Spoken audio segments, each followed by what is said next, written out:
حضرت اسامہ رضی اللہ تعالیٰ عنہ سے روایت ہے کہ نبی اکرم صلی اللہ علیہ وآلہ وسلم نے فرمایا، میں جنت کے دروازے پر کھڑا ہوا، اس میں داخل ہونے والوں کی اکثریت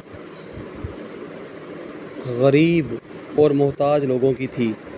مالدار لوگ جنت کے دروازے پر روک لیے جائیں گے، جبکہ جہنم میں جانے والے مالدار لوگوں کو پہلے ہی جہنم میں جانے کا حکم دے دیا گیا تھا۔ پھر میں جہنم کے دروازے پر کھڑا ہوا، جہنم میں داخل ہونے والوں میں اکثریت عورتوں کی تھی۔ نبی اکرم صلی اللہ علیہ وآلہ وسلم نے فرمایا، میں نے جنت میں دیکھا تو ان میں اکثریت فقراء کی تھی، اور جہنم میں دیکھا تو ان میں اکثریت عورتوں کی تھی۔